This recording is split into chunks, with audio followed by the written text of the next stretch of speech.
Welcome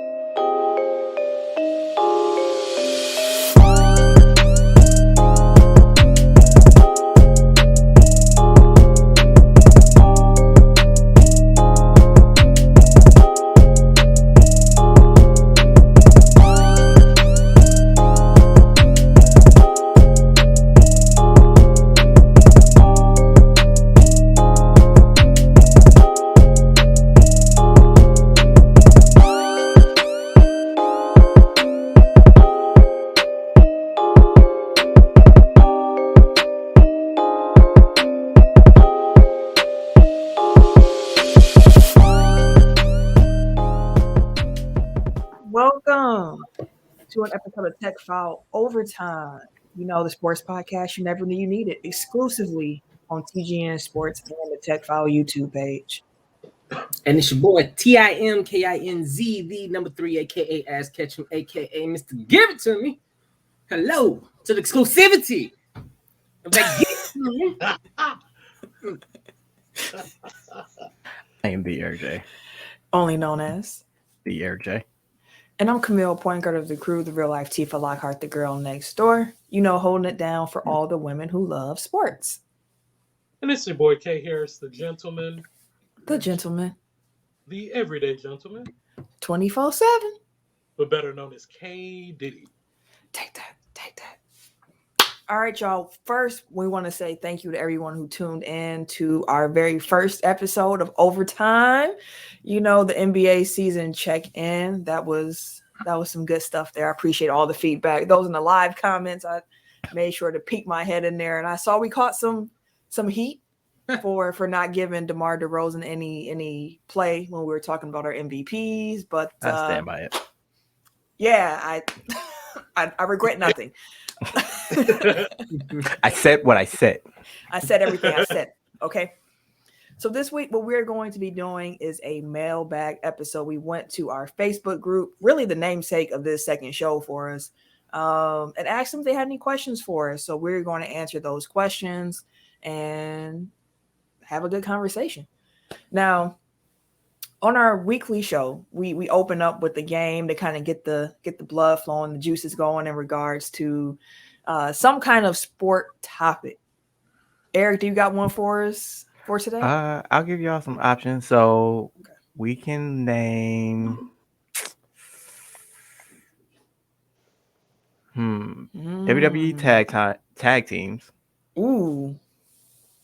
All time, because it's only like 5 tag teams currently. Yeah. Or let's see. Baseball pitchers.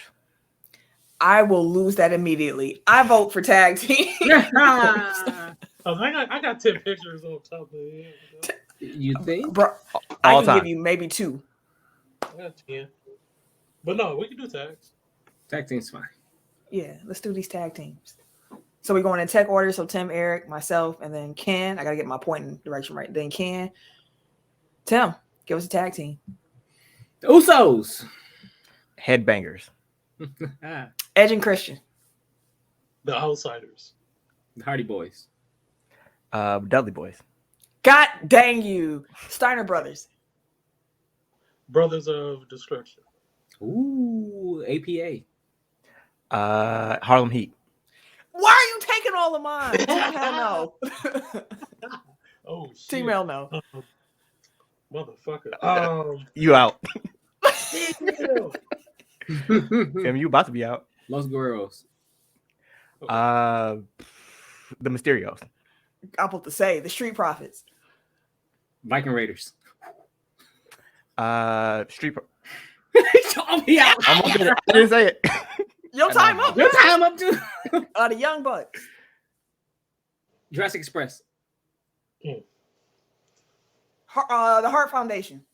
Woo! I'm out. Damn. I didn't think you were gonna make it. I didn't think I was gonna make it either. The thing is, I thought of Hart Foundation like when I think Ken got out, and then I forgot who I had said or who I thought of. So yeah, that was strange. Eric took Camille's 2 of mine in a row. Appreciate that, y'all. Appreciate that. All right, so let's get into these questions. I'm gonna get some mood music, in the background here while we answer these. So, ambiance. some ambiance. The first question comes from Nels. He said, how do y'all feel about the NBA media, how the NBA media covers MVP candidates? I asked specifically thinking about how Giannis and Jokic are compared to everyone else. Seems like those two are disregarded a lot. I think in general, like I had not an issue because like that denotes that I have a stronger opinion about it than I really do. But I think that too often it's just we need something to talk about, so let's just throw anybody that's had a hot week into the MVP discussion. Like, yes, DeMar DeRozan, Ja Morant, Luka have had good seasons on good teams, but the fact that Jokic, Giannis, and Embiid have been in the conversation the entire season, like they haven't gotten worse. If anything, they're playing better now than they were, when they first entered the conversation. It's just it's already been said, everything that needs to be said about their candidacies, which doesn't make for good podcast or TV show talking points or good arguments on First Take. So, like, to Nell's point about Giannis and Jokic, like, I think that one, them having been MVPs recently, like, again, gets back to that point of there's nothing new to say. And then also them being foreign born and not necessarily like the most out there superstars in the league works against them. And honestly, I don't think either one of them really cares that much about MVP. So, like, they're not out there like beating the drum, like, look at me. So I don't really care. And I think by the end of the season, like, the top three will still be the top three, but we'll see. I definitely agree with Eric. In the aspect of it's not good talking points to keep talking about the same dudes. Year in, year out. Giannis is already, even though he got back to back, it's like they say voter fatigue, but at the same time, it's like I don't know if it's truly voter fatigue because when it comes down to it, like if he's still right there and they still get the votes, it's just more so talking narratives for them to have something fresh, something new to talk about. But at the back of their minds, they ain't crazy. like you still give him a vote, but Ja Morant might in the next 3-4 years. But let's talk about him today. Like, and Ja probably could make a strong case this year, depending on the Grizzlies in.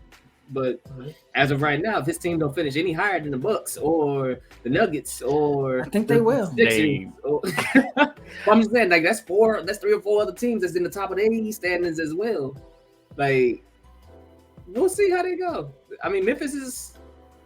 They're not catching the what's-the-names, but they can easily fall between the Warriors and the Jazz, if anything, like one rough week. So, but no, I definitely agree that Ja has a case, though. Like, in this case. But well, when thinking about how the NBA media covers the MVP candidates, it reminds me a little bit just how they cover the league in general. Like, today as we record this, we had the Sunday showcase. So, it was like Mike Wilburn and Stephen A. Smith and Jalen Rose and like the Celtics game ended against the Nets, which was a good game. Plenty lead changes back and forth, a lot of drama. Tatum cooking. And they talking about why wasn't KD holding? And it's like, wait, what? And bringing up LeBron. It's like LeBron's not even playing right now. Like, just the way that I feel like the league is covered tends to be like in a negative light. Like, what is missing here and what can we do to make this better? Instead of like just emphasizing the talent that you do have. And when you talk about the MVP candidates, especially Giannis and Jokic, both being foreign-born players and the media coverage they get, I feel like they don't get enough respect, and they're both MVPs. Like, I feel like they don't get enough respect, either because of people want to blame markets or play style, whatever the case may be, but they just don't seem to get as much love as some American-born players tend to. I don't know why that is, what it is, if I'm over-exaggerating, whatever the case may be, but that's how it always comes off to me. I see Ken shaking his head. Yeah, no, I was like, you definitely not over-exaggerating. Consistently, like for the past, at least 2 or 3 years, like Jokic and Giannis have been like the top dogs. And then again, like we all agree on the same thing on, like, they get tired of talking about the same players all the time. Like, just like you were saying, like earlier, why bringing LeBron up in the game that he's not even in, or just, things of that sort. But I think it comes down to, again, just they tired of talking about the same players when obviously they are two of the top MVP candidates still. Mm-hmm. Yeah, to your point, Camille, like that's one thing that I always that's one thing that I do appreciate about the NFL in certain respects is that they really, like, when they say protect the shield, they really protect the shield, which means like championing everything that the league, like, you know, accentuating the positives, like actually bringing up like how great this thing is, like how, you know, all the players are great, all the teams are great, like even the teams that suck, like they have reasons for watching. Yeah, like it's they do a good job of promoting the product to make it so that you feel good about watching the product. It's like, oh my god, look at these amazing teams and these amazing athletes, and you know, it's just the NBA doesn't have that same type of coverage. Like it is so much about like either, you know, Stephen A. Smith like actively antagonizing players, or, you know, podcast just talking about how, you know, none of this actually matters until the playoffs. You know, it's just, you don't do, like, the league's media partners don't do a good job of pushing forward the popularity of the game, the league. I agree with that. I agree. Appreciate that question, Nels. We are moving on to Serial Sensei, our boy. Serial Sensei sent in about 6 questions for us. So I broke him up throughout this mailbag. So his first question was, who is the most underrated player in the NBA? Before the season started, and the way he's playing, well, I can't even say before the season started, but it'll like DeMar DeRozan right now. Like it would have been, because dude is just, nobody expected this from DeMar. Even when he was like, he begged to be on the Lakers because nobody expected this man to be an MVP candidate. Like, he didn't even expect this from himself. And then he put a chip on his shoulder, came in like, fuck y'all, I'm gonna show y'all what y'all missing. And now y'all, the whole fan base gonna say, we should have got DeMar. But DeRozan, up to this point, has been consistent. He has been the mid-range assassin. His defense has always been meh. But even with Toronto, even with San Antonio, like, DeRozan has consistently been a top-notch 2-guard or sidekick or a main point of scoring, things like that. He's been consistent with leadership. He ain't never really heard shit about DeRozan. Like, truly. Like, I feel like you could have made the case before his explosion this year that he could. That he was. Like, last year it was Drew Holiday. Like, everybody in their mama was just like, oh man, it's Drew. This year is kind of like, I would have said DeMar. I got a few more under the radar people. I guess my most over the radar person I put on my list was Deante Murray, first All-Star year. But I feel like no one really pays attention to what he's doing in San Antonio, and I can get it. Like, San Antonio isn't must-see TV at this point, but like what he's been able to do has been impressive. Jalen Brunson has had a breakout season this year for the Mavericks. Them getting Dinwiddie, though, kind of makes me wonder about fit. Kid has run out some, 3-guard lineups with Dinwiddie, Brunson, and Luka, but we'll see. And then I also just put Seth Curry. I feel like Seth Curry can always be on an underrated list because he's Steph Curry's brother. And Steph Curry is a generational talent, but Seth Curry is somebody who will knock down the 3-ball at least a 40% clip consistently for you. So those were some guys who came to mind for me. This is going to sound weird, but it's the 2 people that we just discussed in the previous question. Like, I don't feel like Giannis and Jokic get their due. Like, take their names out of it.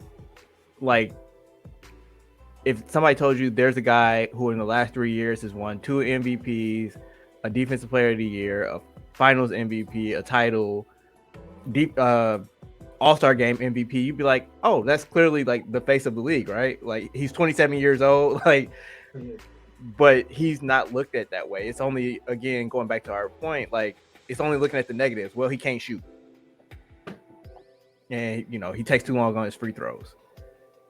Jokic is putting up historic numbers, like 25, 14, 8 on 56, 36, 80 splits. Like, they literally have 2 of the highest PER seasons in NBA history. And it's like, it's just, well, Embiid's probably better. Durant's better. LeBron's better. DeRozan's should be in the conversation. Just everything like to not give them credit. So like I think that we're underrating like two literally all-time greats in their primes. Ken, you got anyone else to add in there? The only person I'll add is Jordan Clarkson. I still feel like he get enough credit for what he actually has been doing for the past few years in Utah. So, yeah, might be Jordan Clarkson. That's fair.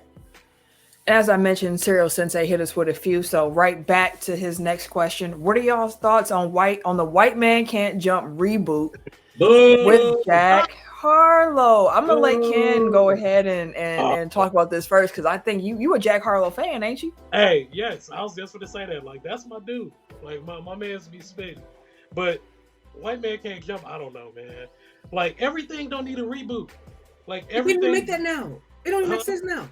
Like, you don't have to do that. These white boys jumping out the gym. These are facts. But can they act?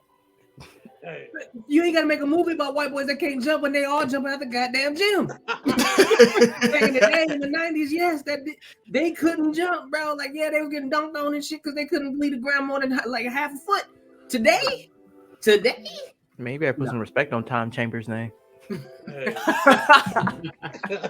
But also, man, there ain't even no point on Twitter though, is that Jack Harlow is supposed to play Wesley Snipes' character. Wait, what? That sounds like a Twitter joke. No, that's gotta be Twitter. It better not. It better not. I mean, it would be a remake, so therefore they can do. Please do it. Ugh. Don't say please. Just leave the movie alone. If that's what y'all want to leave it alone. Just leave it alone. Yeah, everything don't need a reboot, man. There's been so sequel. Many. Yeah. Because like I was just watching Bad Boys for Life. And it's like we didn't need this movie. I like Bad Boys for Life.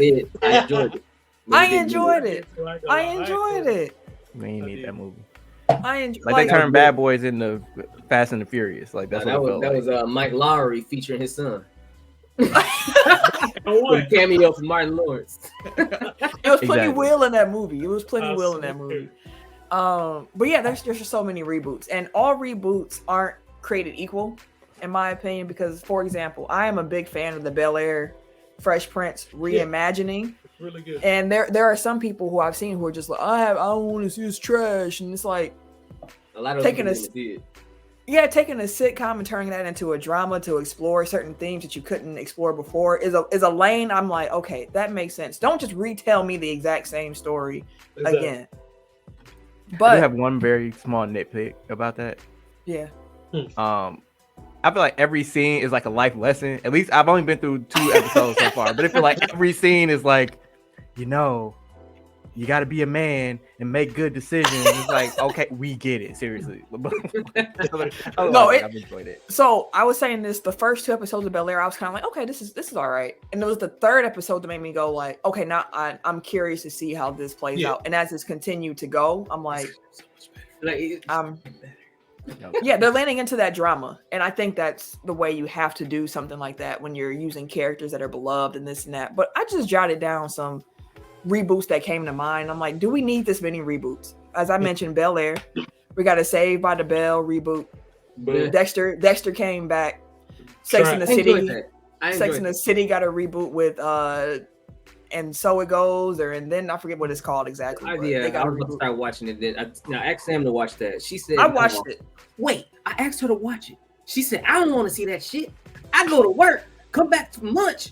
Who watches Sex in the City? You know why she was watching it? No, it don't even matter because I brought it up to you and you said no. So it don't matter if your friend said the shit. It don't matter if your mama said the shit. Your daddy said the shit. If I asked you, you told me no, and then I come in and you watching this shit. How I'm supposed to feel? You got a point. That's a relationship rule. You also got the Wonder Years and the Mighty Ducks that have come back. And also How I Met Your Father. Instead of How I Met Your Mother. Yeah. I heard that was out. Yeah. He said, But yeah, I mean, some can say that there are aspects of White Man Can't Jump that are racist or steeped in stereotype. Which yes. So if there's a way that they're gonna try to tell the story, come on now, what you expect? which gave Pat Connaughton one of my favorite dunk contest dunks in recently. The When hat and everything. Yeah. To your point, Tim, white boys they can dunk. Motherfucking dunk contest. Come on now. Like where I am on reboots is like it makes sense from a business standpoint because you have like the built-in audience of people that are gonna try to see it. But it feels like so many of these things are either like a shot for shot, like you're just redoing the same thing over again, which I feel like was the first of the new Star Wars movie. Like that was basically just Star Wars, the original, like it's the same. Yeah. Or it feels like a completely different project that they just slapped like whatever brand name on and they just kind of backfilled the characters. It's like, I mean, I guess, but I would love some new IP personally. I mean, sometimes you can do it, sometimes you can't. But we'll see. I'll see what the trailer looking like. The next question comes from Kevin H. Do y'all think LeBron should get traded so the Lakers can get some good pieces and blow that roster up? Yes, not gonna happen. I'm gonna let the Laker fan go first. Right. That's why I just linked right back. Honestly, at this point, yes. If we trade LeBron and we can figure the pieces out, I will be totally fine with that. They're gonna keep AD though, and Westbrook. Yep. God damn. Yikes! He gonna be scrapping. AD gonna be so goddamn bad. He gonna throw the ball mid game. He gonna be Kevin loving it, bro. He just gonna roll the ball. AD ain't gonna play. Like, what you talking about? You said who? I said AD ain't gonna play. Exactly. He ain't gonna be. He'll be dressed like us. Street clothes. Why do y'all? Why? Why what? Yeah, like kind of like what I said, like on the show before, is that like we were sold this dream in this story in this facade with LeBron, and it's not working, and he's not taking responsibility for it.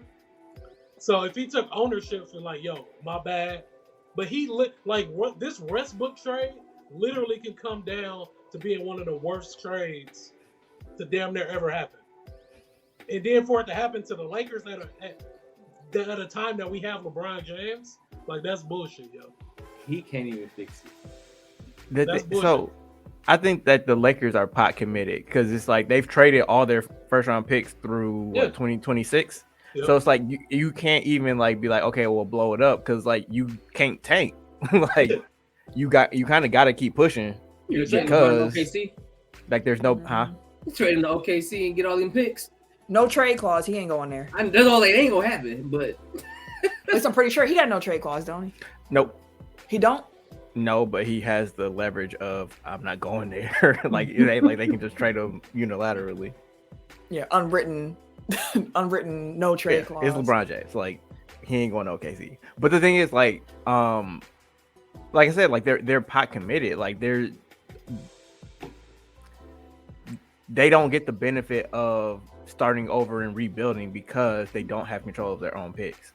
Yep. So like you kind of got to play the string out. Like that's why it was smart for them not to use the 2027 pick because it's like, okay, well, clearly there's a shelf life on this team. So like using like what few assets you have left to marginally improve the team to get them from the 9th seed to maybe the 7th seed, like there's no point. So stick it out with what you have. Try to regroup in the offseason and build around LeBron. Because if last night, again, we're recording this on Sunday the 6th, if that 56-point game proved anything, it's that LeBron still got something in the tank. Yeah. So like putting good pieces around him and pieces that fit around him, namely shooting and defense, you should still have, and a healthy AD, you should still have a contender in there somewhere. But figuring out the Westbrook piece is paramount. And I mean, there have been reports coming out that the Lakers are considering putting Westbrook on the bench, and then also that this offseason they're gonna try to get him out the door. Somehow, I'm not sure if that report I read was legit, but I saw one that just mentioned like it's mutual. Like Westbrook is not enjoying this fit, the Lakers are not enjoying this fit. So this offseason, you really might see something shake in regards to getting him out of there. The one thing they should not do is stretch him. Do not stretch. Guys, I think you're still paying Luol Deng because you stretched his contract. Like, if you're gonna waive him, just take the hit for this year, the $47 million, and then it's off your books. Otherwise, you're stretching $47 million across, I think, 3 or 4 years. Like, gross, bro. 47 mil. That's still gonna be like 17 over 3 years. And it's like, I can get why Kevin would bring up LeBron because of all the trade assets you have. Like, of course, you will get the most back from LeBron, but like, I wonder what the market for AD is. Like, I know he's been hurt, but we also know how talented he is when he's healthy. It's just that when he's healthy, piece, it's not that often. obviously it wouldn't happen, but I'm just curious, like, where his trade value is in relation to what he was traded for. So, like, if they called up the Pelicans, like, AD said, all bygones be bygones, like, y'all relationship is good. Can we get Brandon Ingram? And I think they traded everybody else, but like the first round picks that represent Josh Hart, Lonzo Ball, and then all the picks that they did trade, like, no. So I think, again, like, you just pray on the upside of a healthy AD at this point. Hopefully he rehabs his value to the point where maybe you can get off him after next season. But again, like, trading him now is trading him at his lowest value. Yeah, and you don't want to do that if you can help it. So you kind of start hooping. Man, we'll see about that. But what we are going to get ready to do real quick is take a break. If you are listening on the TGN app, enjoy a word from our sponsors, from the network, from some people who support what we do. If you are watching on YouTube, we're going to keep it rolling. So we'll be right back, depending on where you're listening from. Let's see here. Next up, from Alan L. Is Harden the answer in Philly? And what's the question? That's the question. Is Harden the answer in Philly? Oh, I see what you did there. I see what you did there. It took me a second, but I got there eventually. I mean, we've seen how good Harden looks playing with Philly at this point. We've seen the small sample size with them together, and he adds a lot to that team. He really does. And Tyrese Maxey has been out here looking like he just needed James Harden to come and be the evil Kermit in his ear to really start cooking. So, hey, that is what it is at this point. The evil Kermit. That's what James Harden is to Maxey right now. I mean, at this point, when they talking about the big three in Philly, they not talking about Tobias Harris. They're talking about Maxey, Harden, and Embiid.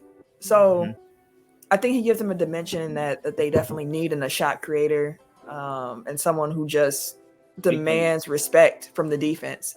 But I still have questions about how that'll work in the playoffs when the whistles become a little bit tighter and some historical, I guess I say track records for some of the key players on this Philly team have not been great in the past. Yeah, you can talk about Dot, you can talk about Embiid, you can talk about Harden. So we'll see. That's at least my opinion on it. Go ahead, Tim. Oh, all right. Well, I'll make it snappy. I don't think he's the answer, but I do think that he's a nice boost for that squad. Like, his playmaking really opens up a lot of stuff for Philly that they didn't have before. Well, that they were missing since Ben Simmons was gone. Like, Ben can't shoot, but him being able to shoot and have the playmaking ability to be able to set teammates up and things like that, and like still get his own shot off. In essence, he's kind of, like you said, boosting Maxey. It's like, I won't call him the answer, but he gives them a hell of a lot of a better chance. I still don't think they could go do shit in the playoffs either, but I'm not going to count against them against a squad who, let's just say, on par. I don't feel like the Bucks is on par with 76ers. That's just my personal opinion. But a squad like Boston or Chicago or hell, even Toronto, I think could give Philly a really, really, really big issue to the point where they might not make it. Like, I can honestly, between them, like, toss it up. But because they have Harden, it also scares me for their playoffs because he has not shown shit. Like, he hasn't shown that when it counts the most that he'll be able to lead them. So that's why I will never call him the answer to their solution, because he hasn't shown that he was the answer to anybody's solution yet, or anybody's problem yet.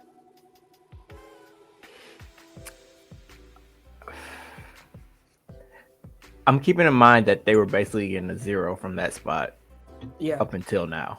So the fact that he's able to get on the court and contribute, and he's obviously like a very recent MVP in this league.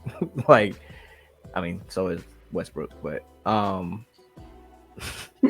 but he's shown that when he's on his best behavior and when he's engaged, like he's still, like 90% of James Harden at his peak. So I think that while the vibes are good, yes, he's the answer. The question is, when it's nut crunch time, like, will he rise to the occasion or will he revert back to who he was? And again, like, if we've only seen him 4 or 5 games with Embiid, it's like things are good now, but if a month from now he's like, I'm not getting the touches or I'm not getting to play like the way I want to play or whatever, like, is he gonna tank shit like he did in Brooklyn? Because everything looked good last year in Brooklyn until adversity hit, and then he powdered his way out of town again. So fuck this shit, I'm out. Like, that's a devastating pick and roll game thus far. Like, even people were fretting over the fact that, well, Embiid doesn't roll. It's like, I mean, he hasn't had to, but he can. I was definitely one. I was like, shit, he can do this like, too. Good Lord. He's not throwing it down like Clint Capella did, but in other ways he's still hella effective, like with the pressure that they put on defenses. But at the same time, like, I think that on the defensive end for Philly, like, there are a lot more questions, and like that fit is not as smooth as the offensive one has been. So if they can outscore everybody, like, they're still dynamic and devastating. But when they get a team that can defend them, like perhaps Miami or Milwaukee or Philly. I mean, not Philly. They are Philly. Brooklyn even. Hold themselves. Well, they are probably going to be the most effective defense against themselves. Yeah. But even Brooklyn is who I meant to say. Like, at their healthiest, like, I think that they have the pieces to make things difficult where they will wind up having to try to outscore them, and I don't know if their defense is good enough to do so. Yeah. Ken, you got anything to add to that? I feel like it's still too early to like truly say if he's the answer or not. It's only been 4 or 5 games, so I just feel like it's just way too early to say he's the answer or he's not the answer. It looks good right now. Early returns are good. Yeah, so just see how long it lasts. That's a fact. All right. Serial Sensei, name one non-traditional sport that you would like to see become a 2K game. He himself mentioned that he would like to see curling. So, curling. I can see it. Were there any that y'all thought of that you would be like, that could be a fun video game to play? Because I got 4. I think my favorite Olympic sport is women's indoor volleyball. So, give me that game. Yeah, that'd be cool. I like handball. I think that would be fun. Handball? Handball 2K game, but maybe they can make it with the Oculus. Stacking shit off your counter, like, bro. let me get a parkour game. Parkour? Oh, you need the Oculus for show. And you need to be outside. No, I don't. So I can die? Absolutely not. Making me think I'm really jumping over stuff. Next thing I know, I'm falling over the couch. Parkour. That would be fun though. They in essence they wanted to. Was it 2K? Mirror's Edge was a game that was in essence first person, but you use parkour moves to run throughout the entire world.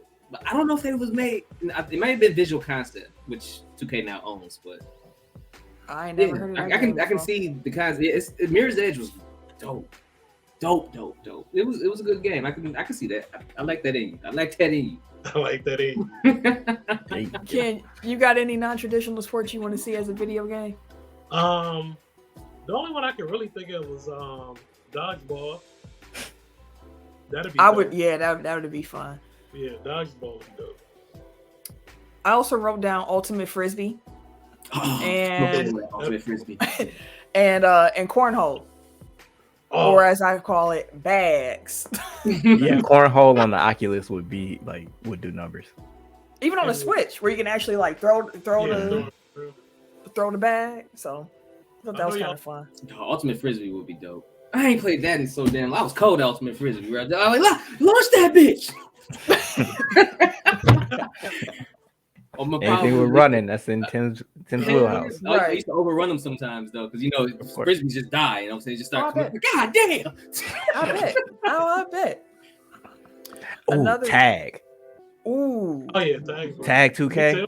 There you go, Tim. Tag 2K. Nah, bro. Fam. Tag, bro. We should play tag this summer. Get a big tag game. Freeze tag. Get a big tag game going. Chasing me, bro. They ain't gonna catch you anyway, so what does it matter? Why am I playing? It's too easy. You gotta hope Tim trip or something to catch him. I've done that before. That is so funny to me.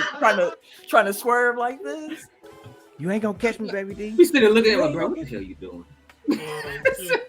Well, you swizzle wiggle and go ahead and pop you on the head.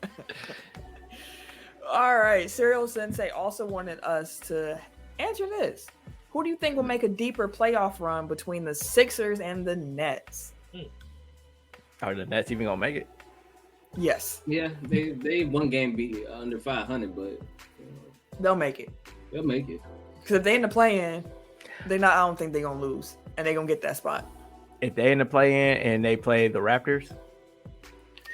Ooh, you would take the Raptors, eh? Issue. I really hate them little motherfuckers. Kyrie can't play in Canada. That too. Or Brooklyn. So like they're one man down already. Like granted, they'll still have Kevin Durant. But like think about a team of 6'9" defenders against Kevin Durant and Ben Simmons. Like your natural physical advantage is negated. Like it's still Kevin Durant. I know that. But I'm just saying, like, if there's one team that's built to guard Kevin Durant and make things difficult for him, it's kind of Toronto. Mm-hmm. I mean, it can change. Like and the Hawks are down there too. So it's like the Hawks are still like there's a good team in there somewhere. And if they get their shit together, again, like double elimination, or if they stay in ninth place, single elimination, like last thing you need is for them to find it that night. Let it click that night. Yeah. Ken, what you think? Sixers or Nets? I'm going Sixers. Yeah, I'm going Sixers though. I'm more confident in what they have right now than I am with the Nets. If the Nets got to play in, I'm gonna go with the Nets. But I mean, it's the question is deeper playoff run, Nets or Sixers. If the Nets got to play in, I'm gonna go with the Nets. If not, the Sixers. So if the Nets just make the playoffs outright in the 6th seed, you would have the Sixers going further than the Nets? Hold on, I'm looking at the standings real quick. Indeed, I mean, the standings. I know it ain't the same as of today, but as of today, come give me my answer today. So as of today, Nets 9. If they won, then they got to play Miami or Philly first round. I'm gonna go with Philly. Unless it's just me, I'm going with the Nets. I understand that right now Kyrie can't play at home, but the way that current mandates are dropping, and now the CDC says you don't need to wear a mask when you're inside with other people and all of that good stuff, I can definitely see by the time the playoffs roll around that he'll be able to play in Brooklyn. And even if that's not the case, having Kevin Durant can be good enough. It can be good enough just to get you through, because all you need if Kevin Durant is cooking is just to have another guy or two have a good game. Bruce Brown can have a good game one night. Goran Dragic could have a good enough game one night. Like, Patty Mills can go off the bench. Patty Mills can have a good enough game. So, like, as long as you have KD, he's probably going to be the best player on the floor in most series in the East. So, I am going to go in that one. But again, the Nets got an upward battle to face to make sure that they make the playoffs. Meanwhile, I think the 76ers will finish like second in the East. They'll be top 3 in the East, in my opinion, to finish it out. Everybody within the game. Yeah. Next question comes from Samantha S. She wanted to know our opinions on the Memphis Tigers and them going into the tourney probably last 4 in after being the most talked about team at the beginning of this season. Now, Yes, they won today. Yeah, which they needed to do. Like, they had to get that win, because with that win, they just pretty much punched their ticket to the tournament. And from what I gathered, I won't act like I followed Memphis super closely this year. Most of my college basketball watching revolves around Marquette and what they got going on, and checking in on the Badgers every so often just to see what they're doing. But we won't talk about UWM season. No, we won't. We won't. I thought, I didn't go the way I thought in at UWM. But as for Memphis, they had Imani Bates. So coming in, you thought like, oh, they about to get it cracking, and it wasn't working out while he was there. He got hurt, and they started winning. And it's been a weird season for him, but they definitely didn't come in the way that the hype would have made you think they would. But at least here they have a ticket to the tournament where anything can happen. It's one game at a time. And now that they're here, I mean, we'll see what happens. I would think that the season might be considered a disappointment, but they also have their tournament game still for their conference. So we'll see. Like, they're still one of the more talented teams in the country. So if they can figure it out, which it seems like they have been to a certain extent recently, I think part of it is like they're trying to juggle like player development with results. So like they were playing Imani Bates at point guard, and that's not what he is at currently. Right. But like it helps him like with his future development, like going to the league. But that doesn't help the team on the court now. So it's like him going out, like I see why that would help them kind of come together better as a team, because you aren't trying to fit a square peg in a round hole like they were earlier in the season. So like I think that they're still dangerous, but also, like I'm not really sold on Penny Hardaway as an actual coach as opposed to a recruiter. So I'm not hopeful that like they'll go on some like Elite 8 run, but stranger things have happened. They on a 4-game winning streak right now. And I think they've won like 10 of their last 11 or some crazy amount of their last few games. Like they have been putting some wins together. So yeah, we'll see. They would be one of those teams that you don't want to see in the tournament early because of the fact that they do have the talent to be a top 25 team. It just hasn't worked out for them this year. So, I mean, the hype surrounding them wasn't warranted coming in because of the talent that they have and players that they were expecting to showcase this year. Oh, it was warranted. They had a great recruiting class coming this year. Exactly. So for them to kind of, because a lot of people feel like once you have a great recruiting class, your team should automatically be hot. And we've seen recruiting classes in the past that have been hot and like they just couldn't gel. They just couldn't figure it out. And then you get the one that does, they bounce. So for them to be figuring it out now at the end of the season could be an issue for a lot of people going into this tournament, because they could, in essence, make a run if this is the point where they starting to finally like, click, figure this shit out. We're about to bounce anyways. If we win, we win. We lose, but let's just do it this way. Yeah, I feel what you're saying on that. Are y'all big March Madness guys? Like, yes, it's betting season. Yeah. Like, are you taking off work for March Madness type? Never did. I used to. Like, first 2 days of the tournament were like two of the most exciting days of the sports calendar. But like the further I get away from college, it's kind of like I don't care that much anymore. Never mind. I won't say what I was going to say because I don't want to incriminate myself or my job. But I'm picking up what you're putting down. Yeah. I'll take some time for March Madness for sure. Some mental health. Some mental health time for some March stressed Madness. out over these bets. Oh, need some time alone. Leave me alone. Next, the last two questions come from Serial Sensei as well. And these are his last two questions are geared more just towards us as podcasters and as people. So next question, what are some goals you all have for this year? It can be personal, it can be related to the podcast, whatever the case may be. What are some goals that you have for 2022? that you want to share with the people. I'll put it like that. Because some goals I know you keep them close to the vest, where you like you tell your close friends and you like, this is what I'm trying to do this year, like this and that. But is there anything that y'all would share with the people that you're trying to do this year? I do want to travel this year. Last year last 2 years we ain't really moving. Like we went to Michigan last year. That was the only time I went to Michigan and St. Louis. But St. Louis is like home number 2 when I go down there anyway. So like I really want to take a couple trips this year, probably like 2 or 3 this year. That's my goal. That's one of them. We don't know who you pointing at, Camille. Let's point at Tim. Oh, okay. Kind of just giving him his props on. That's one of the goals for the year. Gotcha. Yeah, I don't think I have any public ones. That's fair. Podcast wise, I guess just like building the brand out and continue to put out this hot fire. Hot fire. Yeah, I mean, for the podcast, it's definitely to grow the brand and also just kind of stretch myself a little bit more.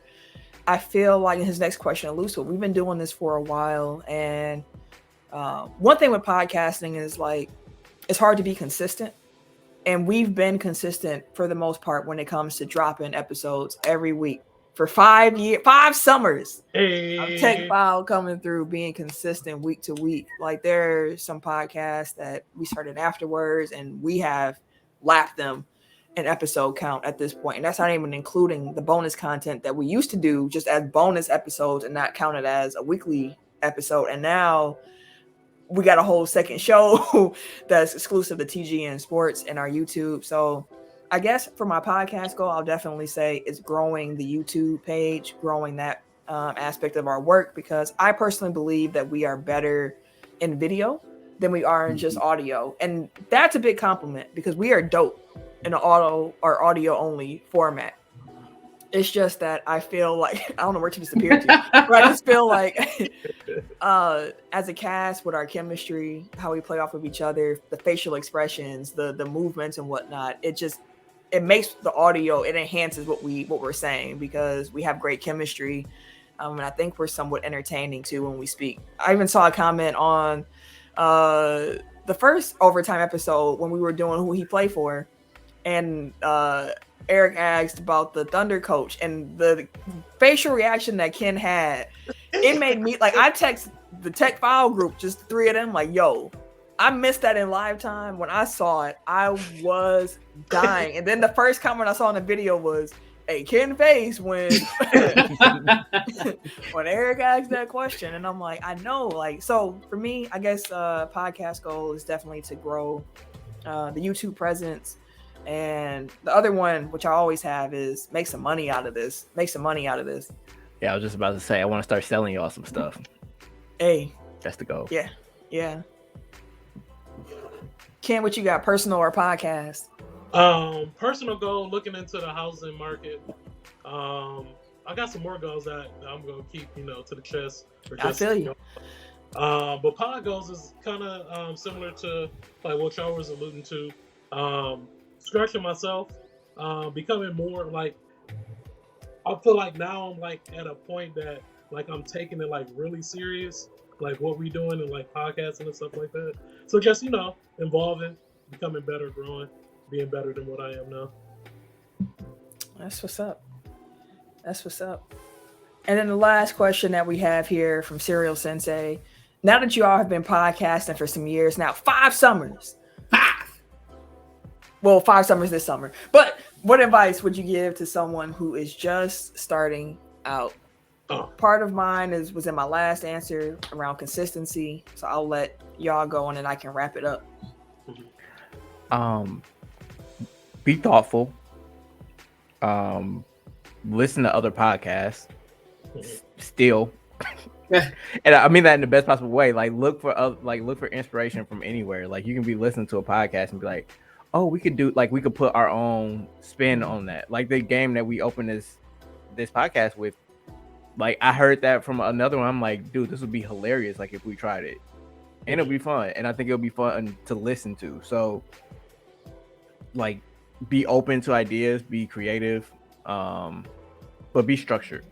Like, don't just turn on a mic and start talking. Like, be thoughtful in what you're doing, and enjoy the people that you do it with.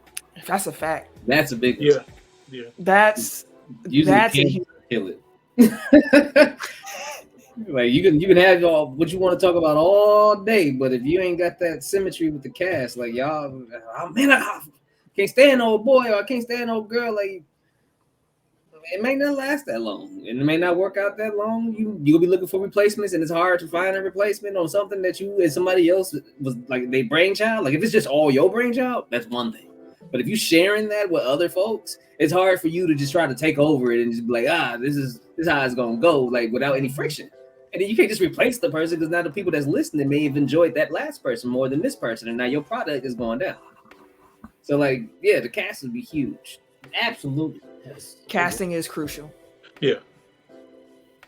I would say if you had the opportunity to, like, a lot of people feel like they need to go on and just talk. If you can pre-plan your shit, like if you could, like you don't even have to have the whole thing jotted down. Just like if you can just have something in mind to talk about, a couple talking points. You want to talk for an hour? Cool. Couple talking points, let that go. But outside of that, yeah, if you can just have an idea, some type of structure going into it, you should be fine. Ken, what you got? Casting for sure. Because I didn't know Tim, I didn't know Eric before this, but now like we fam for real. So chemistry is definitely key. And when it get hard, man, it's hard. Like I don't think people realize how hard it is to like every week like bring it. Like it be times like me personally, I'm in the studio and y'all know like I'm goofy and all of this, but I be in the studio dead as shit. But like as soon as like it's time to record, then I can like pick it up and all of that. It's hard to, just stay the course. That's the best thing I can say. Even when it get hard, when you don't feel like it, like just keep going. Yeah, I would just co-sign everything that my wonderful co-host just said. Make sure you pick the right cast, chemistry. When I was thinking about putting this show together, it started with just me, Tim, and Ken, and I was like, that don't feel right. That's not the right mix. Had to get Eric in here, and it's a perfect foursome. No sexual. Structure is definitely key. Consistency is key. Have fun with it, and if you can, make sure that your audio quality is as good as you can get it. Because sometimes you turn something on and you're like, nah, I ain't even gonna mess with this right now. So you don't want people turning you off before they even get a chance to hear what you offer. So that would really be the advice that I have in addition to what the other gentleman said already. So that being said, we're gonna wrap up this show and get up out of here. So as a reminder, make sure that y'all like, subscribe on the YouTube, download the TGN app if you have not already. Get that. And if you want to follow me on social media, you can catch me. Wait a minute. On Twitter, Instagram, and these PSN streets at Camille Monet, CAMILLE MONAE, because your mom is fancy. Thank you, sir.